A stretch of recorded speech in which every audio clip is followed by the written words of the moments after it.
Hello everyone, जय हिंद, नमस्कार। आज तारीख है 6 सितंबर और आप में से काफी सारे स्टूडेंट ने यूपीएस एसएससी पेट का एग्जाम दिया जो कि 2 शिफ्ट में अभी खत्म ही हुआ है। तो आज की इस क्लास में हम डिस्कशन करेंगे कि आपके दोनों शिफ्ट में करंट अफेयर और स्टैटिक से कौन-कौन से क्वेश्चंस पूछे गए हैं और कौन-कौन से पोर्शन को इसने ज्यादा कवर किया है।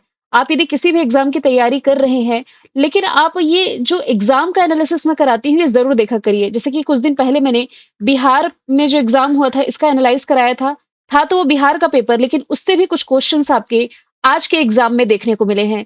लगभग एक शिफ्ट से 30 से 35 क्वेश्चंस करंट अफेयर और स्टैटिक जीके के थे, जिसका हम डिस्कशन करने जा रहे हैं। दोनों शिफ्ट को एक ही साथ डिस्कस करेंगे, जिसमें कि पहले शिफ्ट का क्वेश्चन था कि नई दिल्ली में आयोजित इंडिया ओपन बैडमिंटन 2025 में पुरुष एकल का खिताब किसने जीता। तो राजधानी दिल्ली में जनवरी के समय में आयोजित किया गया था इंडिया ओपन बैडमिंटन 2025 और ये पुरुषों की कैटेगरी में पूछा जा रहा है। तो ये विक्टर एक्सेल्सन के नाम रहा है। और कई बार मैंने आप लोगों को बताया है कि बैडमिंटन से रिलेटेड है विक्टर एक्सेल्सन।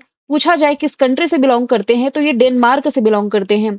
यदि यही क्वेश्चन आपसे पूछा जाता कि फीमेल कैटेगरी में ये अवार्ड किसने जीता, तो साउथ कोरिया की जो बैडमिंटन प्लेयर है, नाम है एन से यंग, इन्होंने जीता है। और अंतरराष्ट्रीय स्तर पर बैडमिंटन के लिए जो बॉडी है इसका नाम बैडमिंटन वर्ल्ड फेडरेशन है। 1934 इसका फॉर्मेशन ईयर है। कुआलालंपुर मलेशिया में इसका हेडक्वार्टर है। अब दूसरे सवाल की तरफ चलते हैं जो कि आपका पॉलिटी का पूछा गया था कि बाह्य और आंतरिक आपातकाल के दौरान कौन सा आर्टिकल लागू होता है।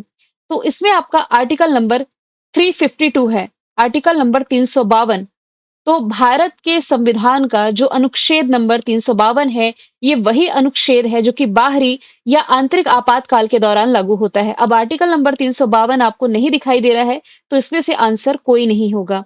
फिर चले, यदि दिसंबर 2024 का करंट अफेयर ये पूछा गया है कि अभी हाल ही में सेफ नामक रिपोर्ट किसने प्रकाशित की है।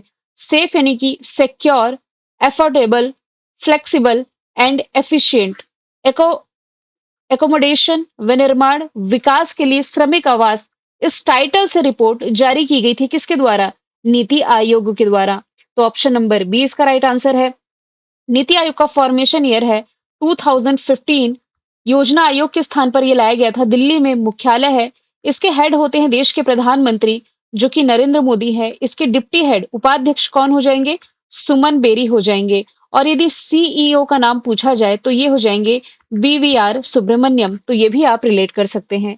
फ्यूचर मिनरल्स फोरम 2025 ये कहाँ आयोजित किया गया था? तो इसका आयोजन किया गया था सऊदी अरब के रियाद में। ऑप्शन नंबर 20 का राइट आंसर हो जाएगा। फिर भारत का संविधान पहली बार 1928 में किसके द्वारा तैयार किया गया था? ये आपके स्टैटिक का पार्ट हुआ। तो ये तैयार तो किया गया था 1928 में, बिल्कुल सही है। तो भारत का पहला संवैधानिक मसौदा आप कह सकते हैं मोतीलाल नेहरू की अध्यक्षता वाली एक समिति के द्वारा तैयार किया गया था, और जिसे नेहरू रिपोर्ट के नाम से भी जाना जाता है। तो यहां से आंसर होगा मोतीलाल नेहरू। आगे यदि हम चले, चंद्रयान 3 ये कब लॉन्च किया गया था? देखिए, वैसे ये लॉन्च किया गया था 14 जुलाई 2023 को। और ये कहां से लॉन्च किया गया था? आंध्र प्रदेश के श्रीहरिकोटा में जो सतीश धवन अंतरिक्ष केंद्र है ना, यहां से लॉन्च किया गया था एलवीएम Mark 3 M4 के माध्यम से। लेकिन ये सफलतापूर्वक चंद्रमा के साउथ पोल पर पहुंच गया था 23 अगस्त 2023 को। इसलिए सरकार के द्वारा 23 अगस्त का जो दिन है, ये नेशनल स्पेस डे के रूप में घोषित किया गया। और इसलिए इस वर्ष भारत ने दूसरे नंबर का नेशनल स्पेस डे यानी कि राष्ट्रीय अंतरिक्ष दिवस मनाया है। देखिए, चंद्रयान 3 लॉन्च हुए भले ही 2 साल से ज्यादा हो गए हैं, लेकिन अभी भी आपके एग्जाम में इससे क्वेश्चंस पूछे जा रहे हैं। फिर इसमें पूछा गया था कि बंगाल ब्रिटिश इंडिया सोसाइटी की स्थापना कब की गई थी। तो बंगाल ब्रिटिश इंडिया सोसाइटी की स्थापना की गई है 1843 में, 1843 में। यहां आपको थोड़ा कंफ्यूज किया है, एग्जैक्ट डेट पूछी गई है। तो क्या ये 20 अप्रैल है या 21 अप्रैल है? इसकी स्थापना की गई थी 20 अप्रैल 1843 को, 1843 में। ये जो संगठन है ना, ये जॉर्ज थॉमसन के प्रयासों से स्थापित किया गया था। फिर एक क्वेश्चन फिर पॉलिटी का पूछा गया है कि देश के पर्यावरण का संरक्षण और सुधार तथा वन और वन्य जीवन की सुरक्षा ये किस आर्टिकल के अंतर्गत आपने पढ़ी है? ये आपको रिलेट करना है आर्टिकल नंबर 48 ए, ऑप्शन नंबर बी इसका राइट आंसर है। महावीर ने निम्नलिखित में से किस स्थान पर मोक्ष प्राप्त किया था? तो महावीर ने मोक्ष प्राप्त किया था पावापुरी में। पावापुरी है कहां पर? तो ये बिहार में है, नालंदा जिले में स्थित है। आगे यदि हम चलें, पूर्व अमेरिकी राष्ट्रपति है जिमी कॉर्टर, इनका 100 वर्ष की आयु में निधन हुआ। अब देखिए यहाँ क्वेश्चन को थोड़ा सा डिफिकल्ट बनाया है, इसने एग्जैक्ट डेट पूछ ली है। यदि आप मेरी डेली करंट अफेयर की क्लास अटेंड करते हैं तो मैंने आप लोगों को बताया था कि देश के अमेरिका के जो पूर्व राष्ट्रपति थे जिमी कॉर्टर का निधन हुआ। जब जब अमेरिका का डिस्कशन आया तब तब मैंने बताया है। एग्जैक्ट इनके डेथ की डेट पूछी गई तो ये थी 29 दिसंबर 2024 की। तो 100 साल की उम्र तक पहुंचने वाले ये अमेरिका के राष्ट्रपति थे, ये जरूर याद रखें। और अभी अमेरिका के राष्ट्रपति डोनाल्ड ट्रंप हैं। आंख दिखाना मुहावरे का सही अर्थ क्या होगा? तो देखिए, धमकी देना हो सकता है या क्रोध प्रकट करना। क्रोध यानी कि गुस्से में देखना, तो आंख दिखाना यही होता है। फिर एक क्वेश्चन और है जो कि हिंदी का पूछा गया है। चैत ये तद्भव शब्द है, इसका तत्सम रूप क्या होगा? तो ये होता है चैत्र। चैत्र का महीना, हिंदी महीने आप लोगों ने पढ़े होंगे 12 महीने, इसी में एक चैत्र का महीना होता है। जैसे बड़े बुजुर्ग आप लोगों ने देखा होगा, घर में आम बोलचाल की भाषा में इसे चैत कहा जाता है। ठीक है। यहाँ तत्सम शब्द, तद्भव शब्द आप लोगों ने पढ़े ही होंगे, ज्यादा फर्क नहीं होता। देखिए, तत्सम, तत् और सम, तत्सम, इसका मतलब होता है ज्यों का त्यों, यानी कि बहुत ज्यादा फर्क नहीं होता। और यदि इसके बारे में आप बेसिक जानना चाहते हैं तो तत्सम शब्द जो है ना, ये संस्कृत से सीधे लिए गए वे शब्द होते हैं जिसका रूप और उच्चारण भी यदि हम देखें तो हिंदी में भी ज्यों का त्यों रहता है। जबकि इससे अपोजिट जो है तद्भव शब्द, ये संस्कृत से उत्पन्न तो होता है, हिंदी में आते आते इसका रूप परिवर्तित हो जाता है, तो ये तद्भव शब्द कहलाते हैं। लंदन में ईस्ट इंडिया एसोसिएशन की स्थापना किसके द्वारा की गई थी? यदि पूछा जाता कब की गई थी तो 1866 है, 6 है। और किसके द्वारा की गई थी? तो दादा भाई नौरोजी के द्वारा की गई। तो यहां से ऑप्शन सी इसका राइट आंसर है। फिर आदान का विलोम शब्द पूछा जा रहा है, इसका अपोजिट देखिए। आदान का मतलब क्या होता है? लेना, यानी कि प्राप्त करना। और प्रदान इसका अपोजिट हुआ। प्रदान का मतलब क्या होता है? देना। फिर पूछा जा रहा है समय की पहचान, ये सियाराम शरण गुप्त जी की कविता है, इसमें किसके महत्व के बारे में बताया गया है? तो इस क्वेश्चन में ही आंसर छुपा हुआ है। समय की पहचान लिखा हुआ है तो ऑब्वियस है इसमें समय के महत्व के बारे में बताया गया है। ऑप्शन सी इसका राइट आंसर है। फिर हिंदी का ही एक और क्वेश्चन पूछा गया है। देखिए, ऐसे स्टूडेंट जिनका हिंदी व्याकरण इसमें स्ट्रांग रहा होगा, इन्होंने अच्छा खासा स्कोर कर लिया होगा। फिर एक क्वेश्चन पूछा गया है कि जो विशेषण अपने विशेष की मात्रा या परिमाण के विषय में ज्ञान कराए, उन्हें क्या कहा जाता है? यानी कि किस प्रकार का विशेषण ये कहलाता है? तो इसमें भी आंसर छुपा हुआ है, ये परिमाणवाचक विशेषण ही कहलाते हैं। यदि आप हिंदी व्याकरण पढ़ रहे होंगे या पढ़ के गए होंगे, तो इसमें कुछ विशेषण के प्रकार आप लोगों ने पढ़े होंगे। वैसे मैं करंट अफेयर की टीचर हूँ, लेकिन कभी ना कभी मैंने हिंदी व्याकरण तो पढ़ी ही है। इसमें कुछ विशेषण के प्रकार होते हैं, जैसे कि गुणवाचक विशेषण है। गुणवाचक यानी कि इसमें किसी का गुण यदि बताया जाए, यानी कि जैसे रूप बताया जा रहा है, रंग बताया जा रहा है, आकार बताया जा रहा है, तो ये गुणवाचक विशेषण के अंतर्गत आता है। जैसे गुण बताया जा रहा है जिसमें रूप रंग है, तो रंग में जैसे कि उस व्यक्ति ने किस रंग का कपड़ा पहना है, उसका रूप कैसा है, आकार कैसा है, कुछ इस तरीके से आप कह सकते हैं। फिर इसमें एक होता है संख्यावाचक विशेषण। संख्यावाचक में किसी नंबर का बोध कराए, संख्या का बोध कराए, जैसे कि 2 पेन हो गई, 4 किताबें हो गई, तो ये संख्या का बोध करा रहा है। फिर इसमें एक परिमाणवाचक विशेषण होता है। परिमाणवाचक, ये हमने एग्जाम्पल देख ही लिया यहाँ पर। फिर इसमें एक होता है संकेतवाचक। संकेतवाचक में आप ये कह सकते हैं किसी संज्ञा के साथ उसकी विशेषता बताता है। जैसे कि वह घर है या यह किताब है, यह क्या है तो किताब है, वह क्या है तो घर है ना? इस तरीके से आप ये रिलेट कर सकते हैं कि किसी को इंडिकेट करे, संकेतवाचक है ये। फिर नेक्स्ट यदि हम चलें, हड़प्पा सभ्यता किस युग से संबंधित है? हड़प्पा सभ्यता आपकी कांस्य युग से संबंधित है, यानी कि ब्रॉन्ज एज से संबंधित है। फिर नेक्स्ट यदि हम चले, जनवरी 2025 में कौन सा देश है जो कि ऑफिशियल तौर पर ब्रिक्स का 10वां पूर्ण सदस्य बना? जब भी ब्रिक्स का डिस्कशन मैं करती हूँ, ये हमेशा मैंने आप लोगों को बताया है कि ब्रिक्स में अभी 10 मेंबर कंट्री शामिल है। Brazil, Russia, India, China, south Africa, ये तो पहले से ही थी। इसकी ट्रिक याद करने की मैंने आपको बताई थी कि 5 ये हो गई। 5 और याद करने की ट्रिक है ई से। हिंदी का अल्फाबेट जो होता है ना, ई से 3 कंट्री याद रखिए, ईरान, इजिप्ट, इजिप्ट यानी कि आपका मिस्र हो गया ये, और इथियोपिया, यदि इंग्लिश में जाएँगे इथियोपिया ई से है, इजिप्ट ई से है, ईरान आई से है, इसलिए मैंने हिंदी वाला ई कहा। 3 कंट्री ये हो गई, फिर मैंने यूएई बताया था, साथ में ये भी बताया था कि इंडोनेशिया इसका 10वां स्थायी सदस्य देश बना है। तो ऑप्शन नंबर क्या होगा इसका answer? Option number A right answer है। सऊदी अरब इसका पार्ट नहीं है। फिर नेक्स्ट क्वेश्चन जो पूछा गया है शिफ्ट 1 में कि बुद्ध ने किस उम्र में अंतिम मुक्ति प्राप्त करी थी? यानी कि इनकी मृत्यु किस समय हुई थी? 80 वर्ष की उम्र में इन्होंने मुक्ति पा ली थी। आगे यदि हम चलें कि एक सामाजिक घटना जिसमें कि समाज का एक वर्ग है जो कि अपने जीवन की मूलभूत आवश्यकताओं को भी पूरा करने में असमर्थ होता है, उसे क्या कहा जाता है? देखिए, जीवन की मूलभूत आवश्यकताएं क्या-क्या है? रोटी, कपड़ा, मकान। अब इसको भी जो पूरा नहीं कर पा रहा है, इसे तो हम गरीबी ही कहेंगे, बेरोजगारी नहीं कही जा सकती, क्योंकि अच्छे खासे घर का व्यक्ति है जो रोजगार की तैयारी कर रहा है, लेकिन गरीबी जो रोटी, कपड़ा, मकान इनसे भी वंचित कर देती है। भारत में राज्यसभा के पदेन अध्यक्ष कौन होते हैं? तो ये होते हैं देश के उपराष्ट्रपति, और ये पद अभी चर्चे में है। उपराष्ट्रपति जगदीप धनखड़ ने अचानक ही अपने पद से इस्तीफा दिया, तो ये राज्यसभा के पदेन अध्यक्ष भी होते हैं। फिर नेक्स्ट पूछा गया था कि एक पुरुष का परिचय देते हुए एक महिला ने ये कहा कि उसकी माँ मेरे पिता की इकलौती बेटी है। तो पूछा जा रहा है इस पुरुष का महिला से क्या संबंध है? हालांकि मैंने स्टैटिक जीके और करंट का फैक्ट ऐड किया था, गलती से एक रीजनिंग का भी फैक्ट ऐड हो गया। अब ऐड हुआ है तो चलिए सॉल्व कर ही लेते हैं। पूछा क्या जा रहा है, एक पुरुष है, इसका परिचय देते हुए एक महिला ने ये कहा है, क्या कहा है कि उसकी जो माता है, इस आदमी की जो माता है, ये मेरे पिता की इकलौती बेटी है। यानी कि मेरे पिता की इकलौती बेटी, ये तो मैं ही कहला गई, यानी कि महिला कहला गई। तो ये जो महिला है इस बेटे से कैसे संबंधित होगी? ये संबंधित होगी, ये इसका बेटा होगा। ऑप्शन नंबर सी इसका राइट आंसर हो जाएगा। फिर एक क्वेश्चन पूछा गया है लीबिया की कैपिटल से। देखिए, जब भी किसी कंट्री का डिस्कशन आता है मैप के थ्रू, तो कैपिटल करेंसी मैं डेफिनेटली पढ़ाती हूँ। अब आपके एग्जाम में ऐसे क्वेश्चंस पूछे जा रहे हैं, तो आज मैं ये करूंगी कि सीएम गवर्नर वाला फैक्ट कवर करा दूंगी। प्रेसिडेंट और प्राइम मिनिस्टर जिस देश के बने हैं वो कैपिटल करेंसी, इतना मैं आप लोगों को कल के कल कवर करा देती हूँ।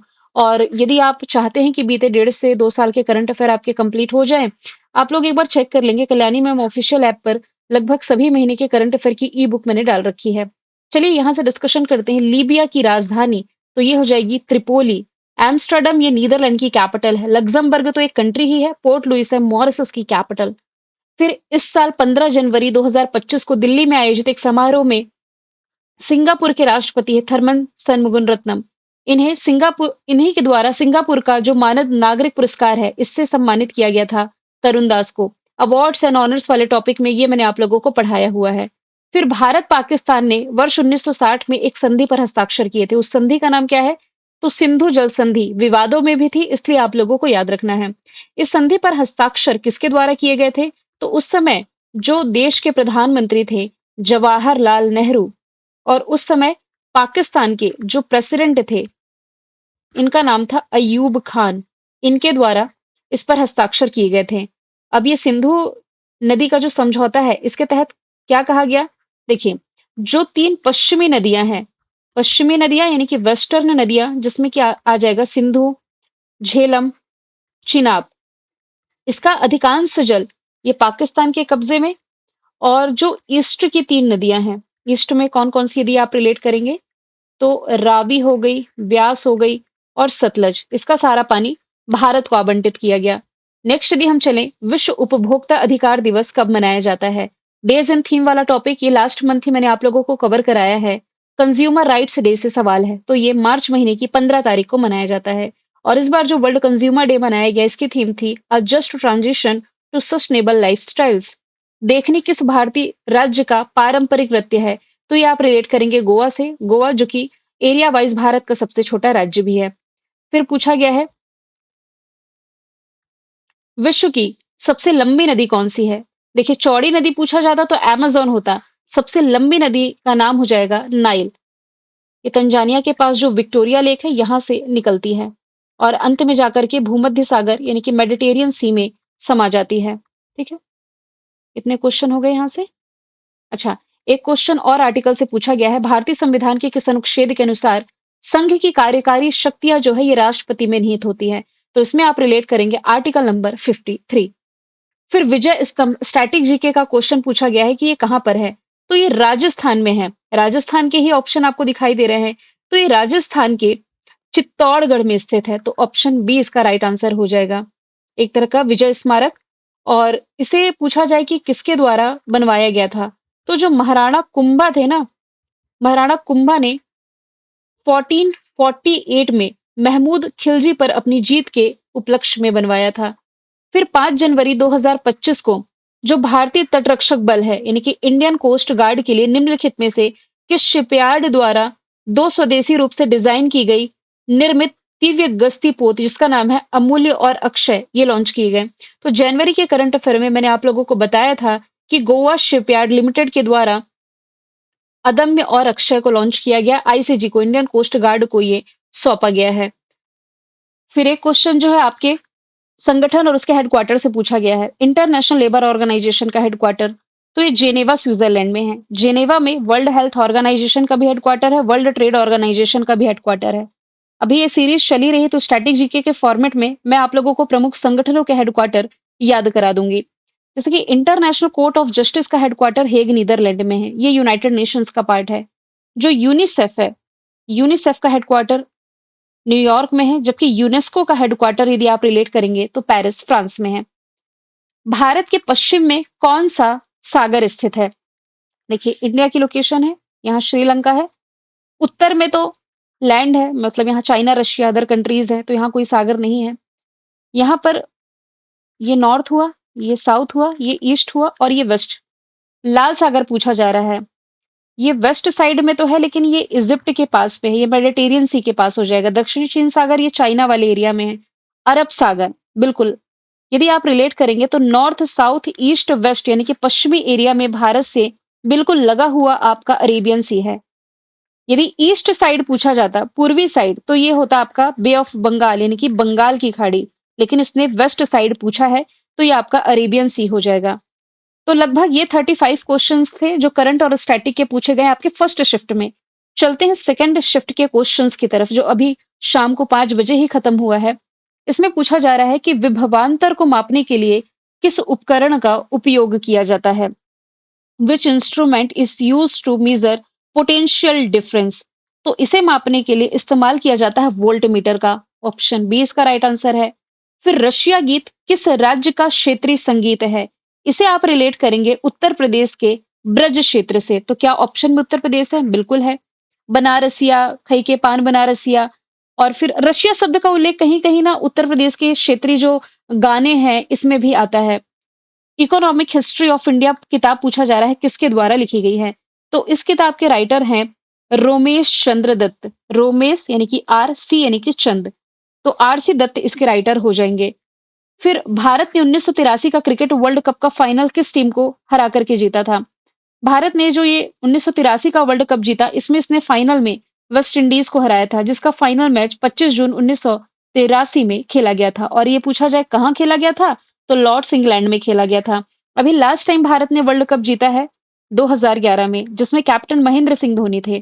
जबकि 1983 का जो ये वर्ल्ड कप फाइनल था इसमें जो कैप्टन थे ये कपिल देव थे। फिर भारत का पहला विदेशी जन औषधि केंद्र किस देश में शुरू हुआ? 2024 का एक करंट अफेयर पूछा गया है, इसलिए मैं आपको कह रही हूँ कि आपके एग्जाम को टारगेट करते हुए मैं अब कल से 2 सालों के करंट अफेयर की सीरीज शुरू करने जा रही हूँ। तो चैनल पर यदि आप नए हैं तो सब्सक्राइब कर लीजिए ताकि आप लोगों को मेरे हर वीडियो को नोटिफिकेशन मिलते रहे। मैंने आपको करंट अफेयर में पढ़ाया था कि भारत का जो जन औषधि केंद्र है पहली बार मॉरिशस में ओपन होने जा रहा है। फिर भारत में उपभोक्ता संरक्षण अधिनियम पूछा जा रहा है कि किस वर्ष पारित किया गया? ईयर याद रखिए तो ये 1986 का ईयर है। फिर उपकार को मानने वाला क्या कहलाता है? इसमें थोड़ा सा आप कंफ्यूज होंगे। मैंने कहा जैसे कि इसमें यदि आपका हिंदी व्याकरण अच्छा है तो अच्छा खासा इसमें आप स्कोर कर पाए होंगे। यदि किसी व्यक्ति पर उपकार किया गया है और उसे नहीं मान रहा है तो कृतघ्न कहेंगे। लेकिन यदि उपकार को मान रहा है तो इसे कहा जाता है कृतज्ञ। तो ऑप्शन कहाँ है यहाँ पर? ऑप्शन ए इसका राइट आंसर हो जाएगा। फिर पूछा जा रहा है कश्मीरी सेब कहानी के कहानीकार कौन है? तो इसके कहानीकार मुंशी प्रेमचंद हैं। कामायनी लहर, आंसू झरना, जयशंकर प्रसाद की, ये भी एग्जाम में पूछा जाता है। डंडा तद्भव शब्द है, इसका तत्सम क्या होगा? तत्सम यानी कि जैसा का तैसा। अभी तत्सम और तद्भव में मैंने फ़र्क भी आप लोगों को बताया है। तो दंड क्या हो गया? एक तत्सम शब्द है और इसी का तद्भव रूप क्या होता है? डंडा। जस्टिन ट्रूडो जनवरी 2025 में इन्होंने अपने पद से इस्तीफे की घोषणा करी। ये कनाडा के प्रधानमंत्री थे और इन्हीं के बाद कनाडा के नए प्रधानमंत्री के रूप में किसने पदभार संभाला था? ये संभाला था मार्क कार्नी ने। वैसे प्रधानमंत्रियों का डिस्कशन मैं करती हूँ और एक स्लाइड में हमेशा प्रोवाइड करा देती हूँ। यदि आप डेली करंट अफेयर की क्लास देखते हैं तो आप जानते होंगे कि एंथनी एल्बनीज़ जो है, ये ऑस्ट्रेलिया के प्रधानमंत्री है, न्यूजीलैंड के हैं क्रिस्टोफर लक्सन, यूके के प्राइम मिनिस्टर, ये कौन हो जाएँगे? यूके के प्राइम मिनिस्टर का नाम हो जाएगा कीर स्टारमर। क्वेश्चन पूछा गया है कि अंतरराष्ट्रीय नागरिक उड्डयन संगठन का मुख्यालय कहाँ पर है? तो इसका हेडक्वार्टर पूछा गया है जो कि है मॉन्ट्रियल कनाडा में। ऑप्शन नंबर बी इसका राइट आंसर है। और इसकी जो स्थापना है ना, ये 1944 में की गई थी शिकागो कन्वेंशन के तहत। जेनेवा में जैसे कि मैंने बताया डब्ल्यूएचओ का हेडक्वार्टर है, वर्ल्ड ट्रेड ऑर्गेनाइजेशन का हेडक्वार्टर है, पेरिस में यूनेस्को का हेडक्वार्टर है, नाटो का हेडक्वार्टर हो जाएगा ब्रसेल्स बेल्जियम में।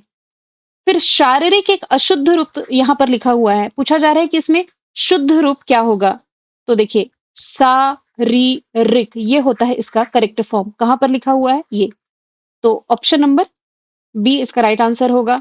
भारत के ग्रैंड ओल्ड मैन के रूप में किसे जाना जाता है? तो भारत के ग्रैंड ओल्ड मैन ये कहे जाते हैं दादा भाई नौरोजी। ऑप्शन बी इसका राइट आंसर है। भारत छोड़ो प्रस्ताव ये पारित कब किया गया था? अभी 8 अगस्त का करंट अफेयर यदि आप लोगों ने देखा होगा तो इसके बारे में पूरा स्टैटिक जीके मैंने पढ़ाया है। 8 अगस्त 1942 ऑप्शन सी इसका राइट आंसर होगा।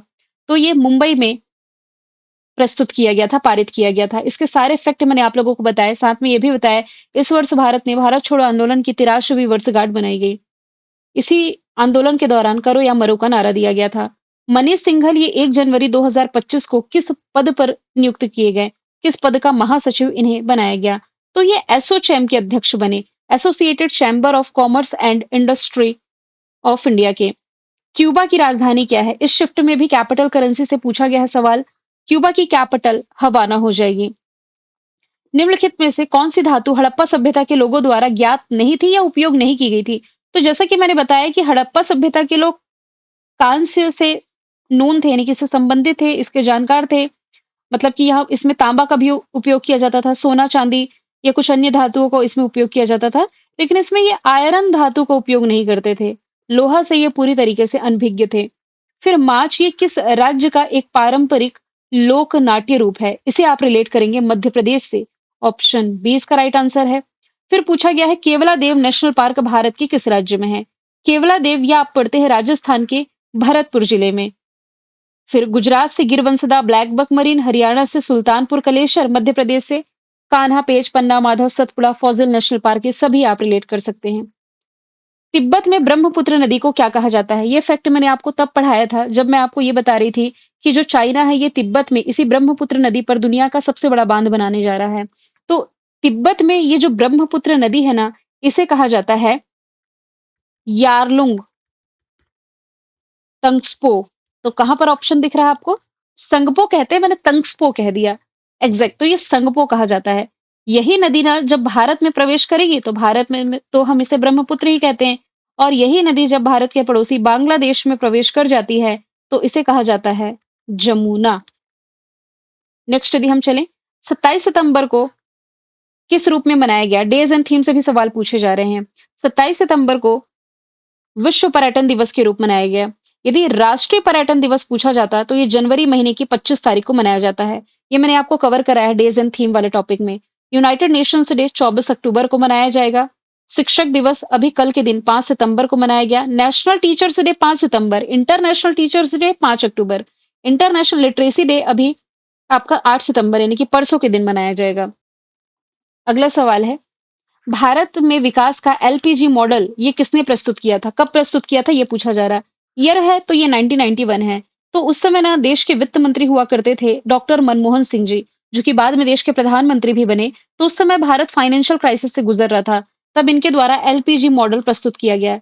एल का मतलब होता है लिबरलाइजेशन, पी का मतलब होता है प्राइवेटाइजेशन और जी का मतलब होता है ग्लोबलाइजेशन। हिंदी में कहें तो उदारीकरण, निजीकरण और वैश्वीकरण।